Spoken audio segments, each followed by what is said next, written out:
प्रणाम, बारंबार वंदन। और जिस प्रकार रास में प्रमुख सखी आगे आगे चले और बाकी सखी सब वही को अवलोकन करते भये वही के आश्रय में रास में प्रवेश करें, ऐसे ही आज ये जो शरद उत्सव प्रारंभ हो रहा है उसमें प्रधान प्रमुख सखी की भूमिका पूज्य गुरुदेव भगवान पूज्य महाराज जी निभा रहे हैं। हम आप सब लोग तो इनके पीछे पीछे चल रहे हैं और रास के भाव में प्रवेश कर रहे हैं। लाला के बाबा की, बाबा के लाला की, लाला बाबा दोनों की, लाला की मैया की, मैया के लाला की, लाला मैया दोनों की, लाडली के लाल की, लाल की लाडली की, लाडली लाल दोनों की।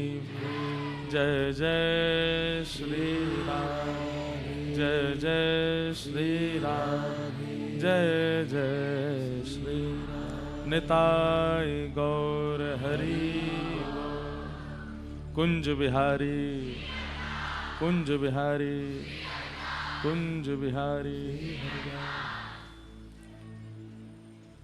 ठाकुर जी की महती कृपा से परम आनंद और परम सुख के साथ श्री गिरिराज जी की पावन तलहटी में हम आप सब लोग सुंदर शरद पूर्णिमा रसोत्सव मनाने के लिए यहाँ एकत्रित हुए हैं। ये हमारा परम सौभाग्य है, परम आनंद की बात है। गिरिराज जी की शरण में, गिरिराज जी की तलहटी में आनो बिना प्रियालाल जी की कृपा के संभव नहीं है। बंधुओं, वृंदावन आप स्वयं की इच्छा से जा सकते हैं, कृपा तो उसमें भी श्री जी की आवश्यक है। सब लोग ध्यान से सुनिए। वृंदावन श्री जी की कृपा से प्रारंभ होवे, बरसानो भी श्री जी की कृपा से प्रारंभ होवे। समस्त 84 कोस के व्रजमंडल में कहीं भी प्रवेश बिना श्री जी की कृपा के ना है सके। पर गिरिराज जी को की तो सर्व विदित और सर्व ज्ञात एक बात है कि गिरिराज जी तो ठाकुर जी हाथ पकड़ के लेके आए। ब्रजवासी को गिरिराज जी कौन लेके आए? स्वयं श्याम सुंदर लेकर के आए हैं। और बाकी सब ब्रजवासी तो बैलगाड़ी में आ रहे हैं, 56 भोग लेकर के आ रहे हैं, नाचते कूदते गाते आ रहे हैं। ठाकुर जी तो आगे चलते भये आ रहे हैं। श्री गिरिराज जी की शरण में ठाकुर जी लावे के काजे ब्रजवासी से लड़ लिए हैं। इनकी शरण में चलो, इनको वंदन करो, इनको पूजो, ये हैं सांचे देवता, ये हैं सांचे जय जय, इनके पास चलो। श्री जी बड़ी करुणामयी हैं, ब्रज में प्रवेश करावे। पर ब्रज में आवे वारे को गिरिराज जी की शरण। हमारे लाल जी के बारे में एक बात बड़ी प्रसिद्ध है कि करुणामयी हैं किशोरी जी। ठाकुर जी ने करुणामय कम हैं तो बहुत वो भी, पर ठाकुर जी थोड़ो देर सो कृपा करें नेक। बहुत ध्यान से सुनियो, आवाज आ रही है हमारी? ठाकुर जी हमारे, किशोरी जी हमारी करुणामयी हैं, पर ठाकुर जी हमारे करुणामयी तो हैं लेकिन नेक देर ते कृपा करें। बहुत सावधानी से सुनने वाली बात है। मन में चंग आई है हमारे कह रहा हूं कि सब जगह तो 84 कोस में श्री जी अनुग्रह करके भेज दे में, पर ब्रज में कहीं भी आवे के बाद में श्री गिरिराज जी की शरण तो ठाकुर जी की कृपा से प्राप्त हो गए। किशोरी जी तो सहज में कृपा कर दें, ठाकुर जी सहज में ना करें, पर गिरिराज जी की प्राप्ति या को मतलब है ठाकुर जी की कृपा। ठाकुर जी अनुग्रह कर रहे हैं, लाल जी कृपा कर रहे हैं। ऐसे श्री गिरिराज जी में हम आप सब लोग रसिकों के सर्वोत्तम सर्वश्रेष्ठ महोत्सव को मनाने के लिए उपस्थित हुए हैं। विचार करो, कोई पे श्री जी की कृपा भई है, कोई पे ठाकुर जी की कृपा भई है, कोई पे ललिता जी की कृपा भई है, कोई पे विशाखा जी की कृपा भई है, कोई पे इंदुलेखा जी की कृपा भई है, कोई पे सुदेवी जी की, कोई पे तुंग विद्या जी की। परंतु एक तो गिरिराज जी और गिरिराज जी भी शरद पूर्णिमा पे, या को मतलब तो ये है कि श्री यमुना जी से लेकर के और महाराज जितने भी सहचरी हैं, जितनी भी सखी हैं, जितने भी अनुचर हैं, जितनी भी मंजरी हैं, प्रिया प्रियतम सहित सबन की कृपा भई है, तब ये उत्सव प्राप्त भयो है। जैसे हर उत्सव में बढ़ा चढ़ा के बात बोली जाती है, ऐसे ही आपने इस बात को भी समझ लिया होगा कि बढ़ा चढ़ा के बोल रहे हैं महाराज जी, लेकिन हमारी बात को आप पूर्ण विश्वास मान लो।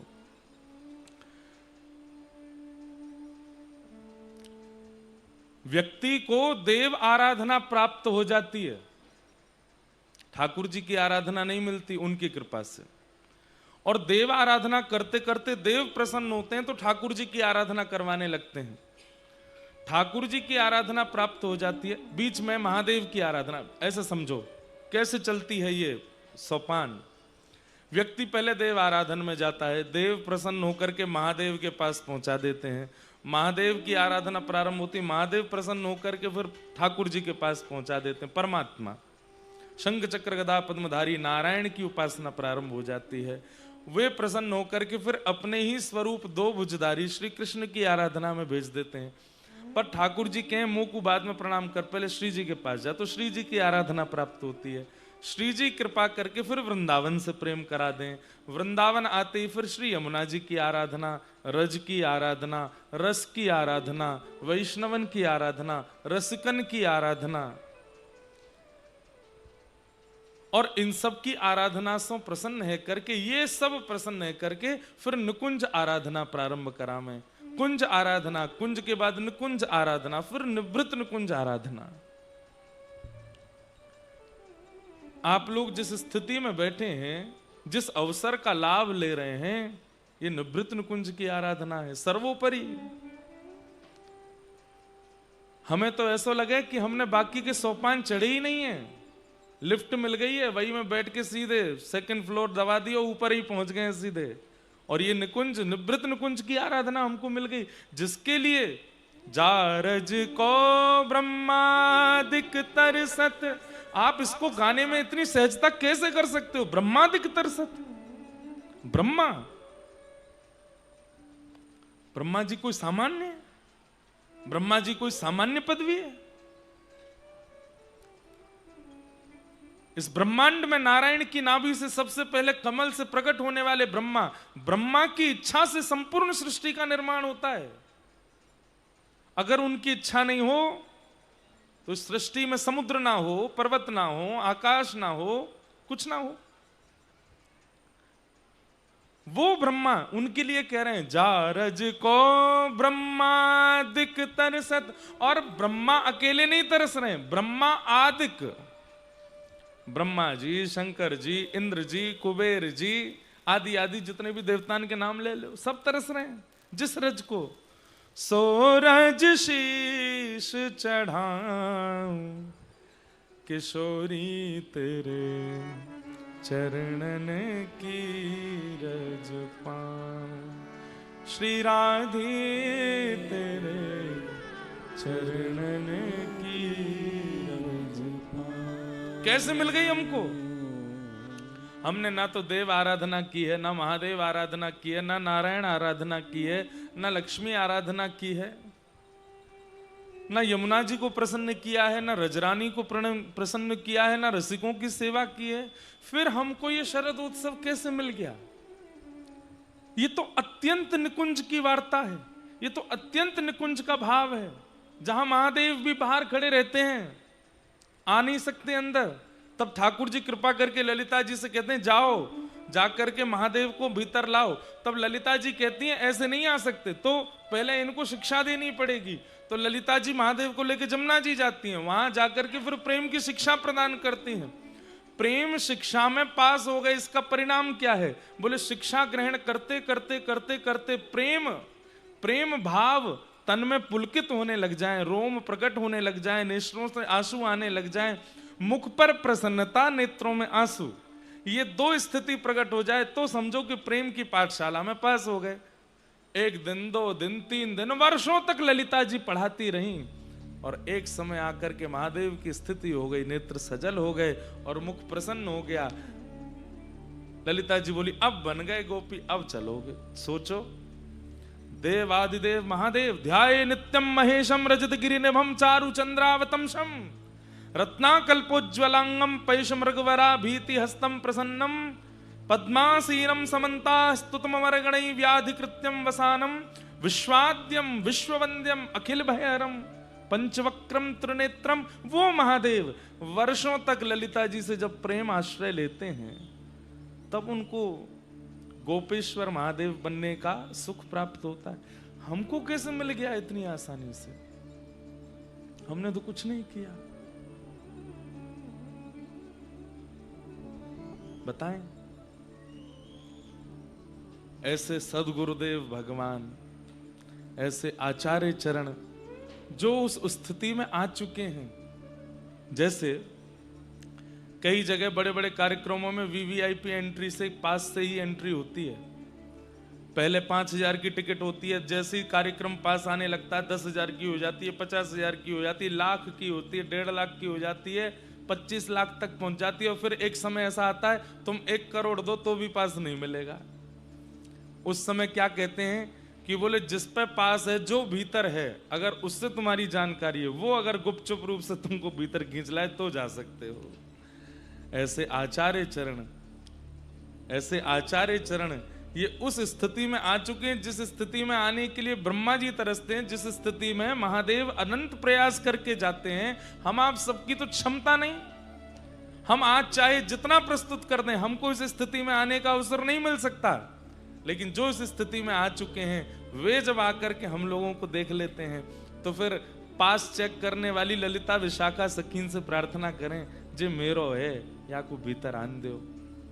तब ललिता जी कहते हैं एक ही आएगा, बस एक नहीं, 2 दे दे, 2 आ जाए, एक और आन दो। ललिता जी कहें अब तो जब सीधे मार्ग से नहीं आता तो पीछे वाले मार्ग से फिर कुछ चोर रास्ते होते हैं, वहां से भीतर प्रवेश कराया जाता है।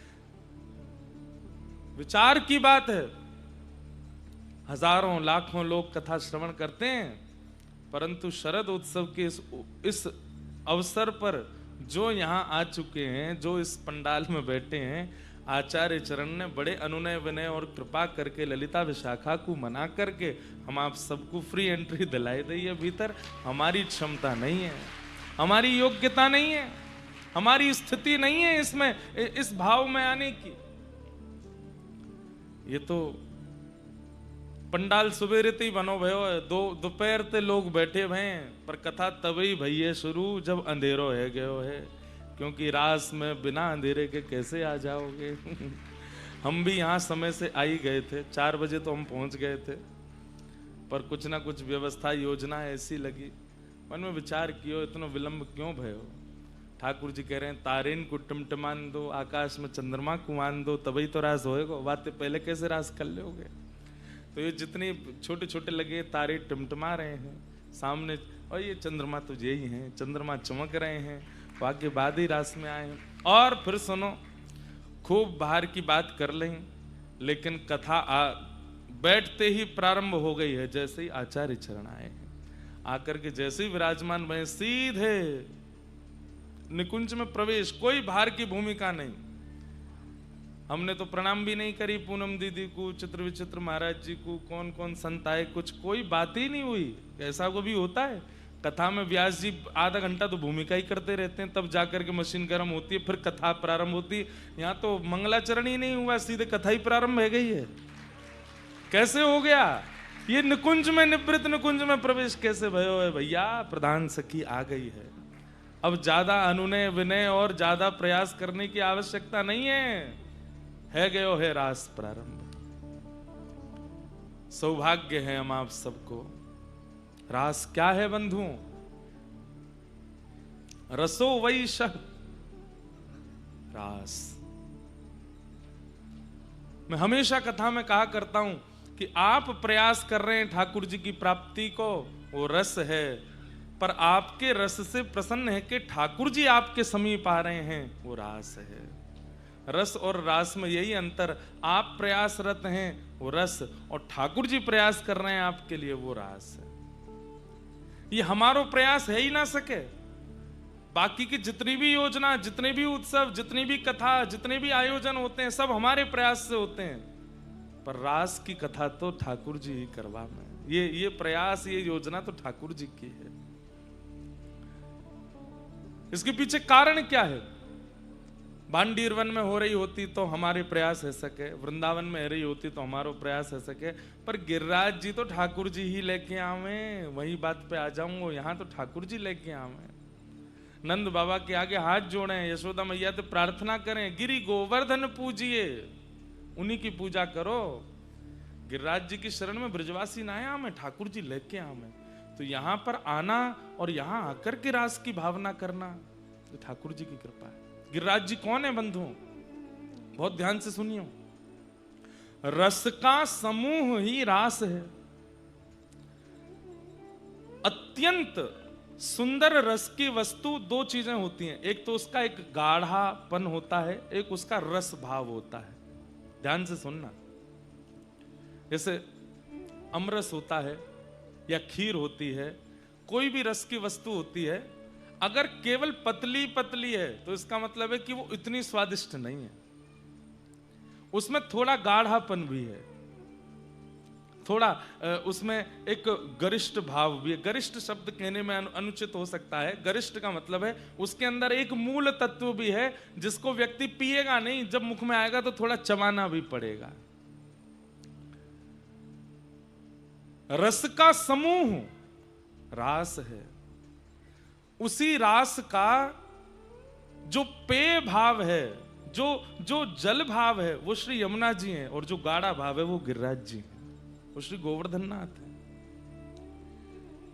और एक बात बता दूं, कोई कितने रस बांटे जाए ना सबन को, खीर पतरी पतरी सबन में बढ़ जाए, जो बेचारे बहुत प्रतीक्षा कर रहे हैं, अभी एक पंगत गई है, अभी दूसरी गई है, अभी तीसरी गई है। परोस व्यवहारे विशेष रूप से परोस व्यवहारे सबसे लास्ट में पाते हैं, लेकिन जब वो लास्ट में बैठते हैं तो उनको गाढ़ा ही गाढ़ा मिलता है। रस तो बहुत अन्य मिल गए होगो, लेकिन गाढ़ो रस जो रास को गिरिराज जी को स्वरूप है वो हमको ही मिल रहा है। हम जितने बैठे हैं हम सब उनको प्राप्त है। श्री यमुना जी रास का जब प्रिया प्रियतम दोनों रास विहार कर रहे हैं, उन दोनों के जो रसमय प्रेम है वो श्री यमुना जी बनकर के बहने लगा।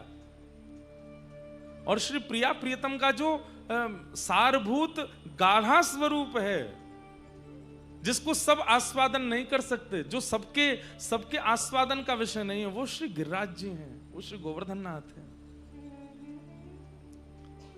इसलिए रास की चर्चा दो ही स्थान पे हो सकती है, या तो यमुना जी के तट पे या गिरिराज जी की तलहटी में। बाकी सब जगह होती है चर्चा, पर हम आप सब कर सकते हैं।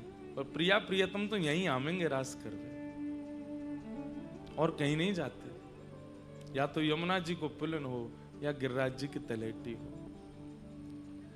यमुना जी के पुलिन पर प्रकट रास होता है, सबको दिखता है, पर गिरिराज जी की तलहटी में प्रिया जी को मन है जाए, सबरी सखी देख रही हैं, ये इन सबन के सामने वो भाव प्रकट ना करूंगी, ठाकुर जी ले जाएं हाथ पकड़ के भीतर गुफा में, अंदर कहीं अंतरंग भाव से केवल प्रिया प्रियतम रास कर रहे हैं। जो सबके दृष्टि में ना आ सके वो रास गिरिराज जी में होता है, वो रास गोवर्धन में होता है। बड़े भाव हैं भैया, हम आप सब सौभाग्यशाली हैं। इस रास का आस्वादन, इस रास का अनुभव हम आप सब करने वाले। मन में बहुत भाव आए, क्या सुनाऊं, किस भाव पर कहूं। पंचाध्यायी रास सुनाऊं कि व्रज की लीलान में जो पदन में रास है वो सुनाऊं। अभी तक भी स्पष्टी नहीं है कि क्या सुनाऊं। बस बैठ गए हम, जो मन में आवे वो बोलते ही चलो जाऊंगा। जैसी ठाकुर जी की इच्छा होगी वो सुनाते चलेंगे।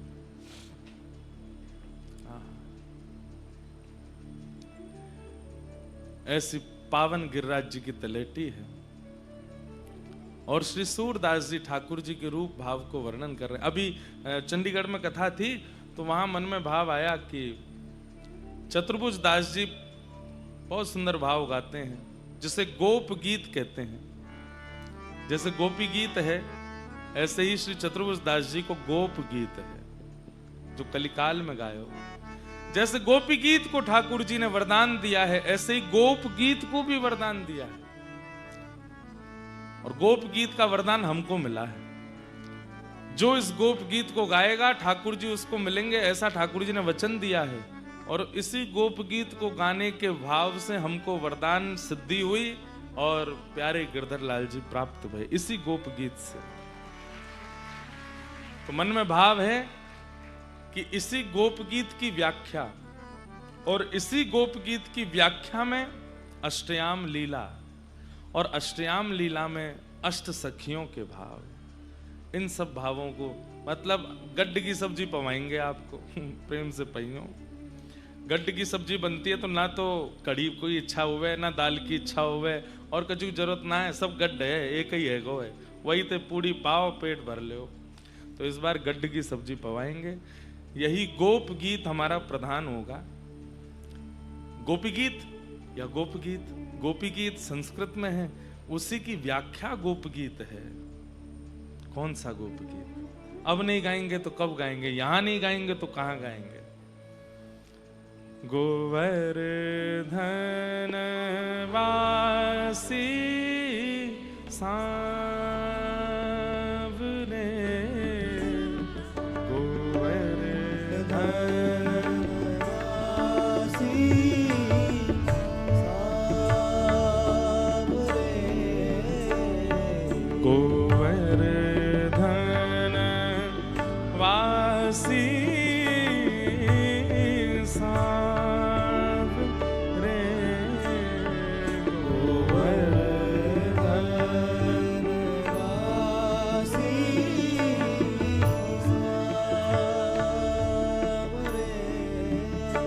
लाल तुम बिन रयो न जाए, ओ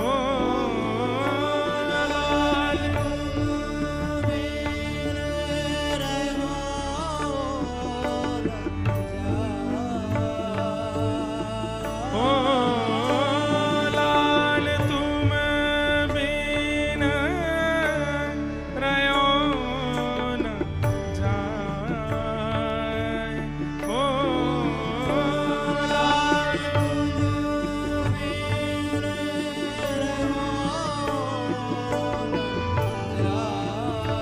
तुम बिन रयो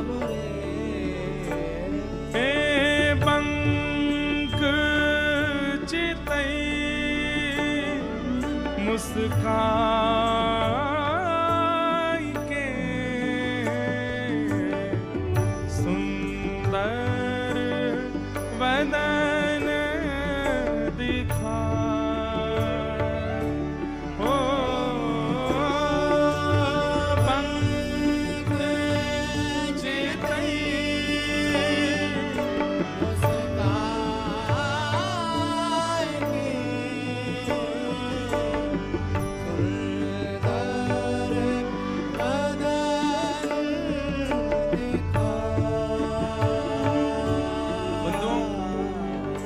के बात सुनेंगे हमारी। अब इसी की व्याख्या ही चलेगी। 2 दिना तक गोप गीत गाओ ताकि शरद पूर्णिमा वाले दिन ठाकुर जी प्रकट हो जाएं, फिर रास बिहार होगा। बंक चितई मुस्काए के सुंदर वदन दिखाए, लोचन तड़पे मीन जो जुग भरी धरी बिहार। कैसे हैं ठाकुर जी? बंक चितई। अब इसके 2 भाव हैं। एक तो ठाकुर जी बांके हैं, टेढ़े हैं। ठाकुर जी जहां भी जावे टेढ़े खड़े है जाएं, और टेढ़े खड़े हवे को भाव का है, ऐसे दोनों पाम कर लेंगे। और एक बड़ी सुंदर रचना है, बड़ी सुंदर भावना है कि जैसे ठाकुर जी टेढ़े होते हैं तो सखा सब प्रतीक्षा करें ये टेढ़े खड़े कब होंगे। क्यों? अगर छड़ी पास होएगी तो ठाकुर जी वह छड़ी को आश्रय ले लें। अगर छड़ी पास ना होवे तो मधुमंगल, श्रीदामा, तनसुका, मनसुका, धनसुका सबन में होड़ लगे, जे टेढ़े खड़े हो ना हम पास जाके ना एक अपनो कंधा देंगे तो यूं हाथ धर लेंगे। ये जब जब टेढ़े होंगे तो हमारो सहारो ले में। तो सब प्रतीक्षा करें कि ठाकुर जी टेढ़े कब खड़े होंगे। और कभी ठाकुर जी टेढ़े खड़े होंगे और वास्तव में छड़ी पास होवे या कोई शिला पास होवे या कोई ऐसी कोई सहारा होवे जैसे ठाकुर जी टेक ले ले, तो सबरे ग्वाल बाल लाल जी को ना देखें, जहाँ पे टेक लियो वाकू टेढ़ी टेढ़ी नजरन से देखें। तू काई को है यहाँ पे, तू क्यों है यहाँ पे, तू अगर यहाँ नहीं होता तो हम आ जाते, हमको ये सुख मिलता। अरे ग्वाला तो ऐसा प्रयास करें कि लाला को ऐसी जगह लेके जाएं जहां पर टेक ये ले ही ना सके, या को टेक लेवे का हमारो ही सारो लेनो पड़े। बंक चितई ठाकुर जी बांके। इसलिए हमारे श्री राधारमण लाल जी की सेवा पद्धति में ठाकुर जी के भुजा के पास में एक छड़ी पधराई जाती है, जो लंबी छड़ी लकुट है। ठाकुर जी वहां पे ऐसे तिरछे आ जाएं।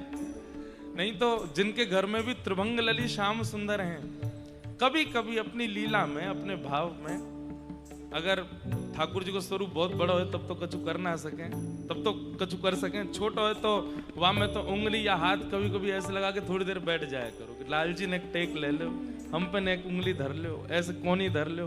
और बड़ा स्वरूप है तो पर्दा वर्दा लगा के कोई देखे नहीं, धीमे तो जाके कंधा लगा ले करो नीचे, यहाँ धर लो, खड़े है लो। आप सब प्रतीक्षा करें। जब ठाकुर जी निकुंज में जामे तो वहां सखी प्रतीक्षा करें कि ये टेढ़े कब खड़े होंगे। और जैसे ही ठाकुर जी चरण उठामे, यहां सबन में होड़ लगा मैं जाऊं कि मैं जाऊं, लेकिन ठाकुर जी भी चतुर, यूं धरे ही ना चल दे आगे। सब कह अरे रह गए, खड़े रहे रे। वही श्री ठाकुर जी जब कलिकाल में श्रीनाथ जी बनकर के पधारे, कैसे खड़े हैं? ऐसे खड़े हैं। यहां टेढ़े होमे ही ना है, सीधे ही खड़े हैं।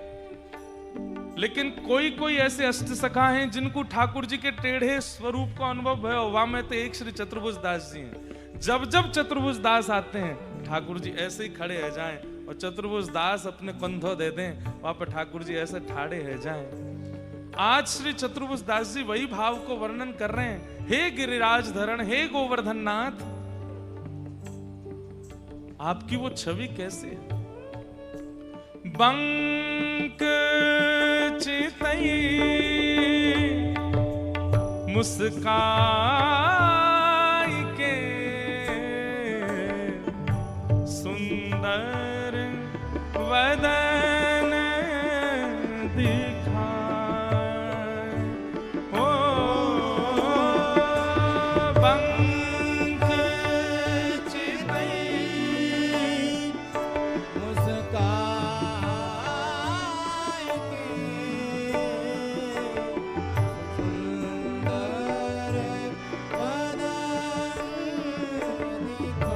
बात और है, व्यक्ति चिंता में होगा, व्यक्ति किसी और भाव में होगा, सीधा ही खड़ा होगा।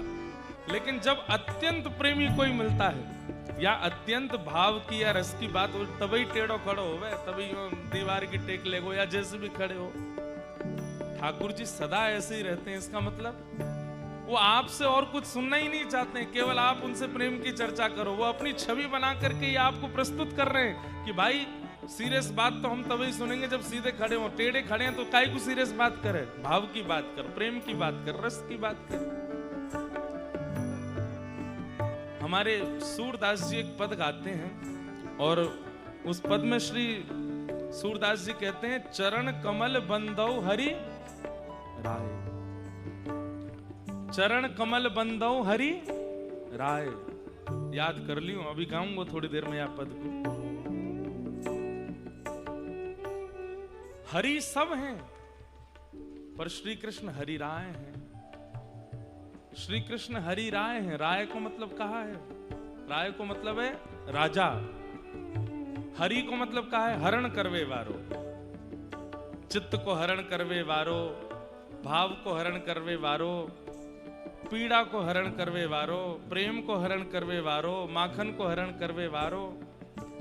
ठाकुर जी के जितने भी स्वरूप हैं सब हरि हैं, पर श्री कृष्ण हरि राय हैं। आपका सब हरण कर सकते हैं प्रभु श्री राम, आपका सब हरण कर लेंगे नारायण, पर श्री कृष्ण हरिराय हैं। बोले मतलब हरण करने वालों के भी अग्रगण्य हैं, इन्हें कछु करने की आवश्यकता नहीं है, ये केवल अपनी चितवन से ही आपका हरण कर लेंगे। चतुर्भुज दास जी कहते हैं एक तो टेढ़े और ऊपर से मुस्काते भी टेढ़े हैं, पूरे नहीं। बंक चुतई मुस्काए के, आधे से मुस्कामे, पूरे नए मुस्कामे।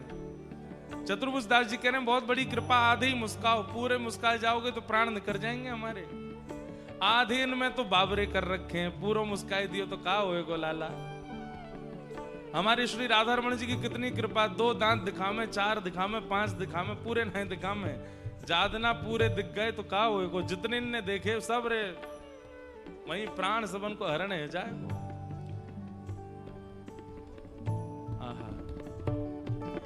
पंक चितई मुस्काई के, सुंदर बदन दिखाए। ओ पंक चितई मुस्काई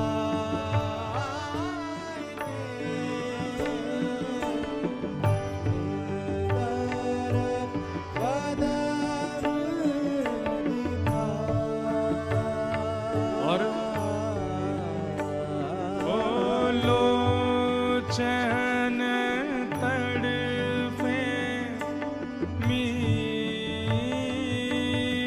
जो,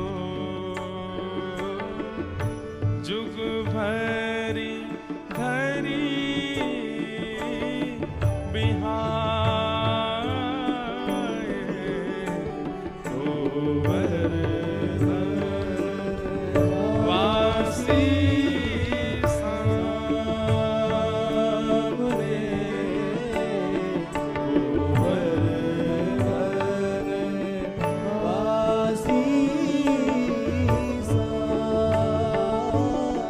हमारे नेत्र, हमारे लोचन क्या है? बोले तड़फे मीन जो, ये मछली है, ये नेत्र रूपी मछली है और श्री कृष्ण श्याम सरोवर है। इन मछलीन को आप और कहीं ले जाओगे ये प्राण त्याग देंगी। आज तक कई लोग अपने नेत्र रूपी मछलीन को ना जाने कैसे कैसे भावन में ले जा रहे हैं। अरे मछली को दूध में डाल दोगे, दूध भले ही बहुमूल्य है पर प्राण त्याग देगी मछली। मछली को अमरस में डाल दोगे प्राण त्याग देगी। मछली को और कोई रस प्रदान करोगे वो तो प्राण त्याग देगी। इन नेत्र रूपी मछलीन के काजे तो नील सरोवर चाहिए और वो नील सरोवर केवल श्याम सुंदर है। लोचन तड़फे मीन जो, जुग भरी धरी बिहाय। अरे भैया श्री राधा रमण रूपी नील सरोवर, राधा वल्लभ रूपी नील सरोवर, बांके बिहारी रूपी नील सरोवर, श्रीनाथ रूपी नील सरोवर, ये नील सरोवर हैं। अपनी मछलीन को, नेत्र रूपी इन मत्स्य को इन नील सरोवर में रमण कराओ, ये सदा उन्हीं को देखते रहे।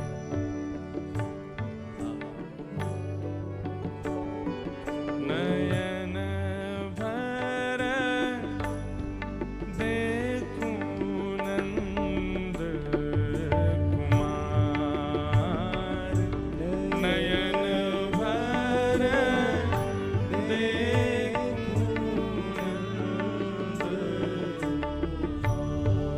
ओ नयन भर देखूं नंद कुमार, नयन भर देखूं।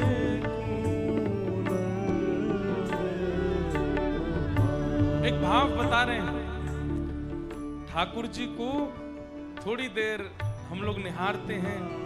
जिनके चित्त में रस नहीं है, जिनके चित्त में भाव में नहीं है, जिनके चित्त में प्रेम नहीं है, वो ध्यान से सुनियो।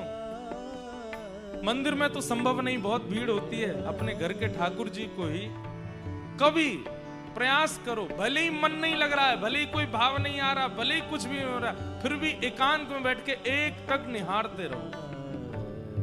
एकांत में कोई हो ना आसपास, देखते रहिए, देखते रहिए, देखते रहिए, देखते रहिए। और बस याद रखिए उस बीच में और कुछ देखना है, भले कुछ भी सोचो, पत्नी का ध्यान आवे, बच्चों का ध्यान आवे, परिवार का ध्यान आवे, सब आने दीजिए। बस याद रखिए देखते रहो ठाकुर जी को, अपने घर के ठाकुर जी को देखते रहो। 5 मिनट होवे के बाद आप मुझको याद करेंगे, जो चिंतन मन में चल रहे हो वो नष्ट हो जाएगा, जाके बारे में सोच रहे हैं वो निकल जाएगा चित्त से, और बस वही दिखेंगे। श्याम सुंदरी चित्त में आ जाएंगे, थोड़ी देर में नेत्र सजल होने लग जाएंगे, शरीर कंपित होने लग जाएगा। भले ही उसके बाद कभी ऐसा ना हो, लेकिन एक बार तो होगा। श्याम सुंदर की छवि ऐसी है। वास्तविकता यह है, हमारे नेत्र भले ही हमें ज्ञान नहीं है, पर हमारे नेत्र चाहते केवल श्याम सुंदर को ही है। हम नहीं जानते कि श्याम सुंदर कौन है, पर ये नेत्र जानते हैं कि यही वो सरोवर है जिसमें हमें रहना है सदा। और जब व्यक्ति अनायास, बिना किसी भाव के, बिना किसी प्रेम के, बिना किसी क्रिया के, बस ठाकुर जी की किसी भी छवि को देखते रहो आप, एक टक, 5 मिनट, 6 मिनट, 10 मिनट अगर आपने देख लिया, कुछ भी सोचते रहो, बस देखना उन्हीं को। थोड़ी देर बाद आप देखेंगे कि नेत्र सजल होने लगे, चित्त में प्रेम प्रकट होने लगा है। क्यों सजल हो रहे हैं, क्यों प्रेम प्रकट हो रहा है, आपको खुद नहीं पता होगा, और स्थिति हो जाएगी। भूली री भवन मैं तो बाबरी भई रे, भूली री भवन मैं तो बाबरी भई, हाँ भूली री भवन मैं तो बाबरी भई रे,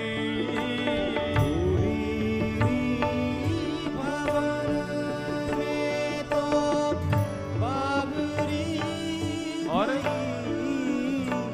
हाँ रोम रोम हूँ मैं तो कृष्ण मई रे, हाँ रोम रोम हूँ कृष्ण मई, हाँ रोम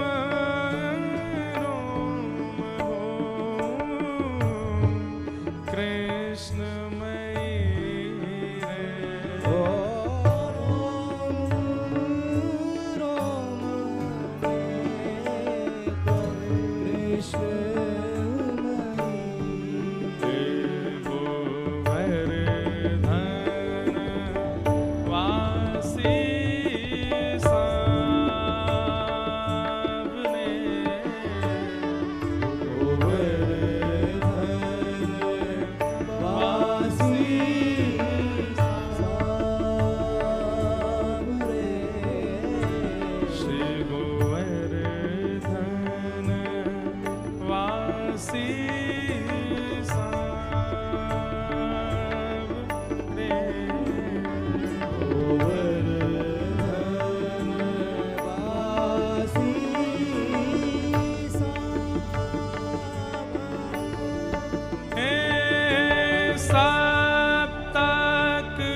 मधुर मुरली को ठाकुर जी अपने अधर पर धारण करते हैं। मैंने कथाओं में बताया ठाकुर जी के 3 स्वरूप हैं।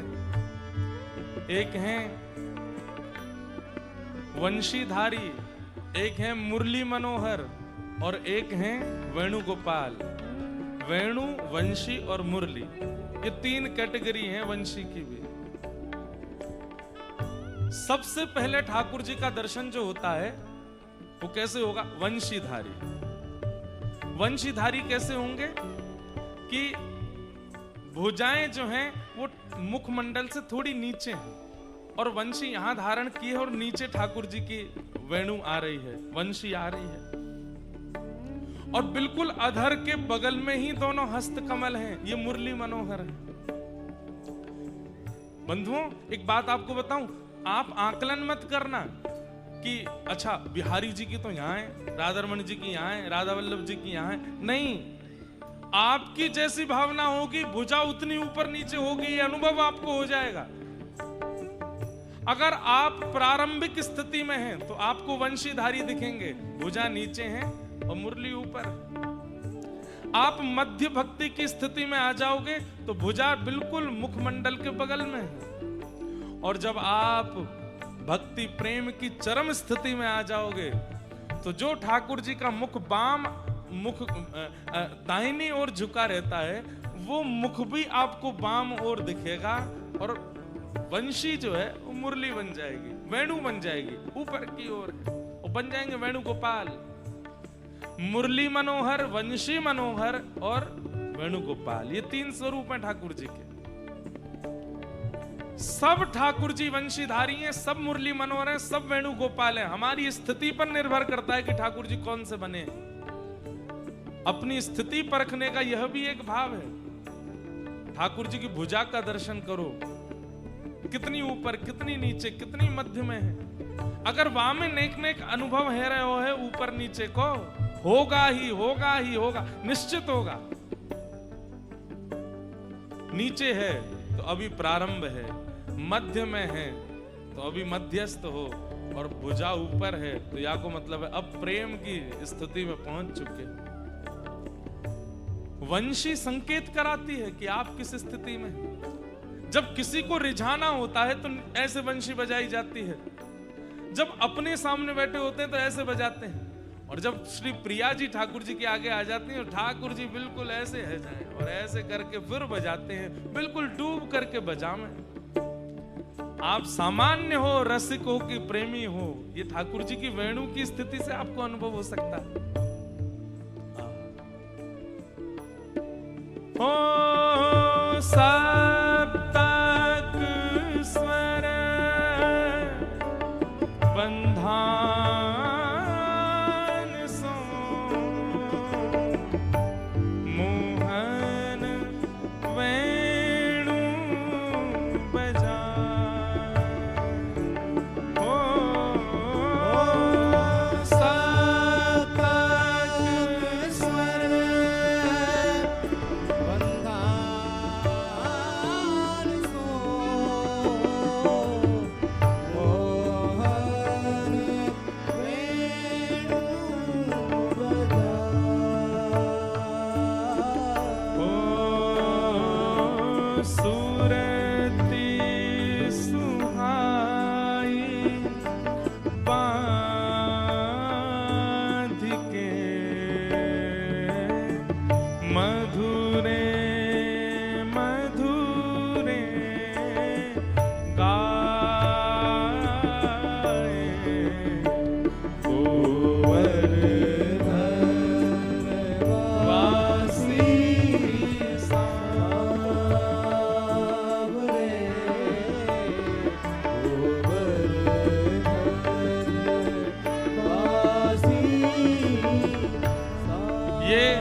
उद्घाटन और किसी ने नहीं किया इस भाव का। इस भाव का उद्घाटन श्री चतुर्भुज दास जी करते हैं। क्या है भाव? भागवत जी में भी वर्णन है कि ठाकुर जी वंशी बजाते हैं, ठाकुर जी वेणु बजाते हैं, ठाकुर जी केवल मधुर वंशी बजाते हैं, नृत्य का भाव है। पर ठाकुर जी गाते भी हैं, ये बात चतुर्भुज दास जी बता रहे हैं। बोले क्या कह रहे हैं? बोले सप्तक स्वर बंधान सो मोहन मुरली बजाए।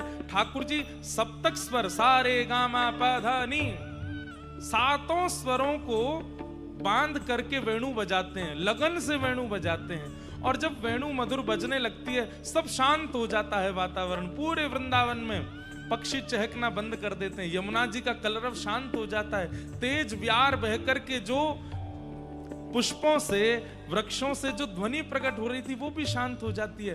मंदम मंदम मंदम गति से वायु बहने लगती है। ठाकुर जी वंशी बजा रहे हैं और एक टेर एक तक होकर के वेणु गीत में वर्णन आता है कि गैया मुख में घास दबाए बैठी है, चढ़ते चढ़ते घास रुक जाती है।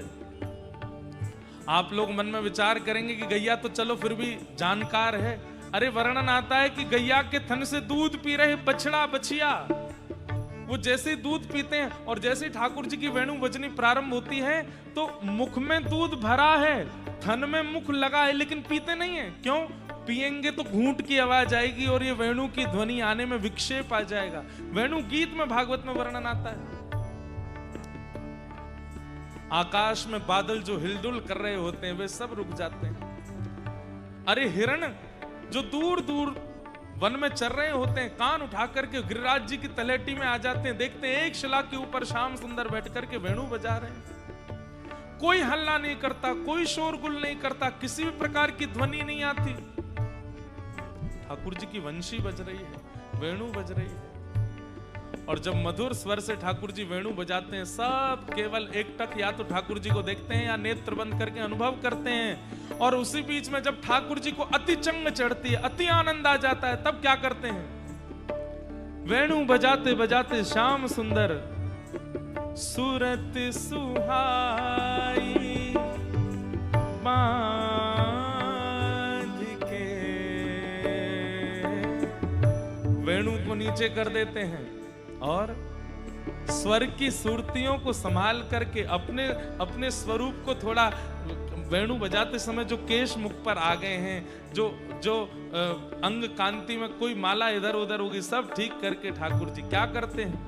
मधुरे मधुरे गाए गोवर्धन वासी